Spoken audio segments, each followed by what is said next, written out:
వివేక హత్య కేసులో APCC chief Sharmila Reddy ఇష్టానుసారంగా ఆరోపణలు చేయడం మానుకోవాలని రాష్ట్ర డిప్యూటీ సీఎం అంజద్ బాషా పేర్కొన్నారు. కడప నగరంలోని ఆయన కార్యాలయంలో ఏర్పాటు చేసిన మీడియా సమావేశంలో డిప్యూటీ సీఎం అంజద్ బాషా మాట్లాడారు. అధ్యక్షురాలుగా రాష్ట్ర పర్యటన చేసినప్పుడు, మరీ ముఖ్యంగా వైఎస్ఆర్ జిల్లాలో పర్యటిస్తున్నప్పుడు మరి ఈ జిల్లా ప్రజలు ఏ విధంగా ఆమెకు స్వాగతం పలుకుతున్నారో ఒక్కసారి ఆత్మ పరిశీలన చేసుకోవాల్సిన అవసరం ఎంతైనా ఉందని చెప్పి కూడా షర్మిలమ్మ గారిని నేను కోరుతున్నాను. జగన్మోహన్ రెడ్డి గారిని టార్గెట్ చేసుకొని మరి వైఎస్ అవినాష్ రెడ్డి గారిని టార్గెట్ చేసి మరి మాట్లాడడం అనేది ఎంతవరకు సమంజసమో మరొక్కసారి ఆమె ఆత్మ పరిశీలన చేసుకోవాల్సిన అవసరం కూడా ఎంతైనా ఉందని చెప్పి కూడా ఈ సందర్భంగా తెలియజేసుకుంటున్నాను.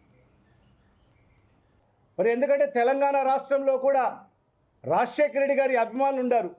రాజశేఖర రెడ్డి గారిని గుండెలో పెట్టుకునే అభిమానులు, నాయకులందరూ కూడా ఎంతోమంది ఉన్నారు.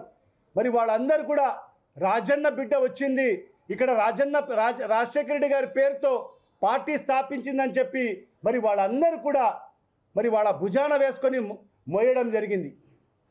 మరి అలాంటిది మరి ఎన్నో ఉద్యమాలు చేసి మరి ఎన్నో ధర్నాలు, దీక్షలు చేసి మరి తీరా ఎన్నికలు వచ్చినప్పుడు మరి ఎందుకు పోటీ చేయలేదో ఖచ్చితంగా తెలంగాణ రాష్ట్ర ప్రజలకు చెప్పాల్సిన అవసరం ఎంతైనా ఉంది. మరి ఎన్నికల్లో పోటీ చేయక మరి ఎంతోమంది నాయకులు మరి ఆమెని నమ్ముకొని మరి ఎంతో నష్టపోయిన పరిస్థితి కూడా మనందరూ కూడా గమనించాం.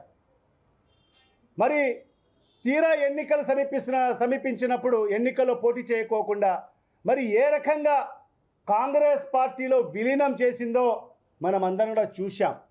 మరి ఈరోజు కాంగ్రెస్ పార్టీ మరియు చంద్రబాబు నాయుడు గారి ట్రాప్లో ఈరోజు నువ్వు పడి మరి ఈరోజు మన నాయకుడు, మన ముఖ్యమంత్రి శ్రీ వైఎస్ జగన్మోహన్ రెడ్డి గారి మీద మరి ఈరోజు అభాండాలు వేయడం అనేది ఇది అనైతికమని చెప్పి కూడా ఈ సందర్భంగా తెలియజేసుకుంటున్నాము. మరి ఇవాళ ఒకటి గమనించండి, మరి ఎవరైతే ఆకాశం వైపు ఉమ్ముతారో మరి ఖచ్చితంగా ఆ ఉమ్ము ఖచ్చితంగా మీపైనే పడుతుందని చెప్పి కూడా ఈ సందర్భంగా తెలియజేసుకుంటున్నాను.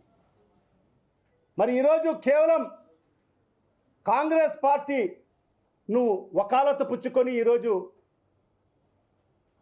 రావడము, మరి ఈరోజు ప్రజలందరూ కూడా ఎవరు కూడా ఆ పార్టీని ఎవరు కూడా నమ్మే పరిస్థితుల్లో లేరు. ఎందుకంటే ఈరోజు తెలుగు జాతిని అడ్డంగా మరి చీల్చిన పార్టీ కాంగ్రెస్ పార్టీ. మరి ఈరోజు మా రాష్ట్రానికి రావాల్సిన ప్రత్యేక హోదా మరి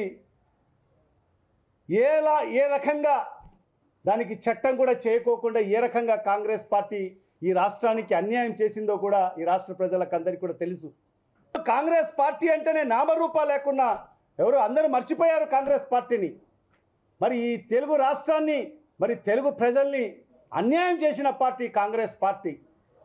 మరి అలాంటి పార్టీకి నువ్వు వకాలతు పుచ్చుకొని ఈరోజు రావడం అనేది నిజంగా చాలా బాధాకరమైన విషయం అని చెప్పి కూడా ఈ సందర్భంగా తెలియజేసుకుంటున్నాను. మరి రాజశేఖర రెడ్డి బిడ్డగా మేము నిన్ను గౌరవిస్తున్నాము. మరి ఖచ్చితంగా ఈరోజు ఇవన్నీ కూడా మానుకోవాల్సిన అవసరం కూడా ఎంతైనా ఉంది. మరి ఈరోజు మీరు మాట్లాడుతున్న తీరు చూస్తుంటే మరి వైఎస్ అవినాష్ రెడ్డి గారు ఒక సౌమ్యుడు, ఒక మంచి వ్యక్తి. మరి అలాంటి వ్యక్తి మీద మీరు మాట్లాడుతున్న తీరు చూస్తుంటే, మీరు సంబోధిస్తున్న తీరు చూస్తుంటే నిజంగా చాలా బాధేస్తుంది.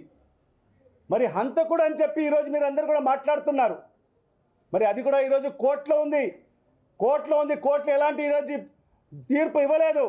మరి అలాంటి పరిస్థితుల్లో మీరు ఏ విధంగా మరి హంతకులని సంబోధిస్తారని చెప్పి కూడా ఈ సందర్భంగా మీకు ప్రశ్నిస్తున్నాను. మరి ఎవరైతే నేను హత్య చేశాను అని చెప్పిన వ్యక్తుల్ని మీరు ఈరోజు అతన్ని మీరు కాపాడే ప్రయత్నాలు చేస్తున్నారు. మరి ఆ హంతకుడిని మీరు కాపాడుతున్నారు. మరి హంతకులను ప్రోత్సహిస్తున్న వారు ఎవరైతే ఉండారో మరి బీటెక్ రవి గారిని అయితే మరి అదేవిధంగా ఆదినారాయణ గారు, మీరు వాళ్ళందరినీ కూడా మీరు ఒక వేదికని పంచుకొని మీరందరూ కూడా మాట్లాడుతున్న తీరు కూడా ఈ జిల్లా ప్రజలు గమనిస్తున్నారు. మరి అలాంటి వ్యక్తులకు మీరు డయాస్లో కూర్చోబెట్టుకొని మరి మీరందరూ కూడా ఒకటై ఈరోజు జగన్మోహన్ రెడ్డి గారిని మరి అవినాష్ రెడ్డి గారిని మరి ఈ రకంగా మాట్లాడడం అనేది ఎంతవరకు సమంజసమో ఒక్కసారి ఆత్మ పరిశీలన చేసుకోవాల్సిన అవసరం కూడా ఎంతైనా ఉందని చెప్పి కూడా షర్మిలమ్మ గారిని నేను కోరుతున్నాను. మరి ఈ సందర్భంగా ఒకటే, మీరు అన్ని మాటలు అన్నా కూడా, ఎన్ని కుట్రలు చేసినా, ఎన్ని కుతంత్రాలు చేసినా, ఎందుకంటే ప్రజలకు తెలుస్తుంది మరి ఎవరి స్క్రిప్ట్ మీరు వచ్చి చదువుతున్నారో కూడా ప్రజలకు అందరికీ కూడా తెలిసిన విషయమే. మరి అక్కడ చంద్రబాబు నాయుడు స్క్రిప్ట్ మీరు ఇక్కడ వచ్చి ప్రజలు చదవడం జరుగుతుంది. మరి ఈరోజు అదే సునీతారెడ్డి గారిని ఈరోజు పిలుచుకొని వచ్చి మరి ఒక్కసారి వెనక్కి వెళ్ళి ఆ సునీతారెడ్డి గారు గతంలో ఏం మాట్లాడారో ఒక్కసారి మీరు అందరు కూడా ఆలోచన చేయండి. మరి ఇదే షర్మిలమ్మ గారు గతంలో ఏం మాట్లాడారో, మరి ఇవాళ ఏ రకంగా మాట మార్చి మాట్లాడుతున్నారో, మరి అవన్నీ కూడా ప్రజలు గమనించాల్సిన అవసరం కూడా ఎంతైనా ఉందని చెప్పి కూడా ఈ సందర్భంగా తెలియజేసుకుంటున్నాను. మరి ఈ పరిస్థితిలో ఒక్కటే, జగన్మోహన్ రెడ్డి గారిని ఈరోజు ప్రజలు ఆదరిస్తున్నారు. జగన్మోహన్ రెడ్డి గారు తండ్రి అడుగుజాడలో నడుస్తూ రాజన్న బిడ్డగా ఈరోజు తన తండ్రి గారు చేసిన సంక్షేమ కార్యక్రమాలు అయితేమి, అభివృద్ధి కార్యక్రమాలు అయితేమి, తండ్రి కన్నా ఇంకా 2 అడుగులు ముందుకు వేస్తూ మరి ఈరోజు అన్ని కులాల వారిగా అన్ని మతాలకు మరి ఈరోజు పార్టీలకు సంబంధం లేకోకుండానే ఈరోజు అన్ని సంక్షేమ పథకాలు ఈరోజు జగన్మోహన్ రెడ్డి గారు అందించడం జరుగుతుంది. సంక్షేమం అభివృద్ధి కూడా రెండు కళ్ళలాగా భావించి ఈరోజు ఈ రాష్ట్రాన్ని ముందుకు నడిపిస్తున్న ముఖ్యమంత్రి ఈరోజు మన ప్రియతమ నాయకుడు శ్రీ వైఎస్ జగన్మోహన్ రెడ్డి గారు. మరి అలాంటి నాయకుల మీద ఈరోజు అభాండాలు వేయడము, మరి ఈరోజు ఎవరైతే జగన్మోహన్ రెడ్డి గారిని ఆ పదవి నుంచి దించాలని చెప్పి కోరుకుంటున్న ఆ పార్టీలకు కొమ్ము కాస్తూ మరి ఆ నాయకుల యొక్క స్క్రిప్ట్ని మరి ఈరోజు మీరు చదువుతూ మరి ఈరోజు జగన్మోహన్ రెడ్డి గారిని మరి అవినాష్ రెడ్డి గారిని మరి ఈరోజు ప్రజల్లో చులకన చేయాలని ఒక కుట్ర మరి ఈరోజు మీరు చేయడము మరి ప్రజలు ఎవరు కూడా విశ్వసించే పరిస్థితి లేదు.